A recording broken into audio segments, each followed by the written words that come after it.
লক্ষ্মীর ভান্ডারের ম্যাজিক ডাবগ্রাম ফুলবাড়িতে রঞ্জনশীল শর্মার সমর্থনে মহিলাদের জনজোয়ার। ভোটের ময়দানে এবার তুরুপের তাস লক্ষ্মীর ভান্ডার, সেই ম্যাজিককে হাতিয়ার করে শিলিগুড়ি ডাবগ্রাম ফুলবাড়ি বিধানসভা কেন্দ্রে শক্তি প্রদর্শন করল তৃণমূল কংগ্রেস। শুক্রবার তৃণমূল প্রার্থী রঞ্জনশীল শর্মার সমর্থনে আয়োজিত এক বিশাল মহিলা মিছিলে কার্যত স্তব্ধ হয়ে গেল এলাকা। কয়েক হাজার মহিলার স্বতঃস্ফূর্ত অংশগ্রহণ এই মিছিলকে এক অনন্য মাত্রা করে দিয়েছে।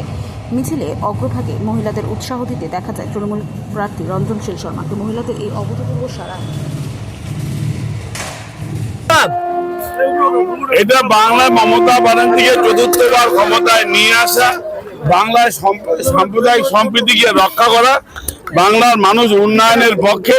বাংলার মানুষ চাইছে, ডাবগ্রাম ফুলবাড়ির মানুষ চাইছে যে 5টা বছর অনুন্নয়ন, সমস্ত উন্নয়নকে বন্ধ করে দেওয়া, মানুষের কণ্ঠকে বিধানসভায় না ধরা, তারই প্রতিফলন, তারই উচ্ছ্বাস, তারই উদ্যমতা চলছে যে পরিবর্তনের জন্য ডাবগ্রাম ফুলবাড়িতে পরিবর্তনের ডাক এসে গেছে। সময়ের অপেক্ষা চাইছে না মানুষ।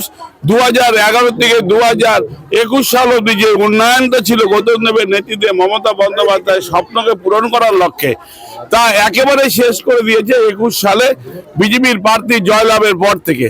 বিজেপির প্রার্থী 5 বছরে তাকে দেখা যায়নি, মানুষের কাজে এই অঞ্চলের মানুষের অভাব অভিযোগে তাকে পাওয়া যায়নি, উন্নয়ন তার কাছে জিরো হয়ে গেছে।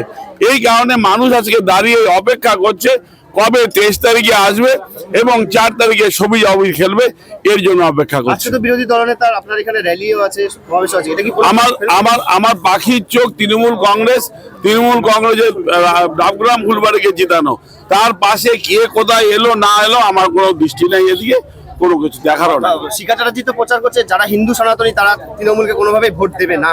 আমি হিন্দু সনাতন ধর্মের পূজারী এবং আমার বাড়িতে বিগ্রহ, রাধা মাধবের বিগ্রহ, সকাল থেকে পূজা, এবং আমি তার সারা বছরই হিন্দু সনাতন ধর্মের বয়স্ক মানুষকে নিয়ে তীর্থে যাওয়া, দুর্গা দর্শন করা, এই কাজ করে থাকি। যারা বলছেন তারা কোনোদিন পুজোও করেন না। তৃণমূলে নাকি চোর ডাকাত থাকে, সাধারণ মানুষ, ভালো মানুষ তৃণমূল করতে পারবে না।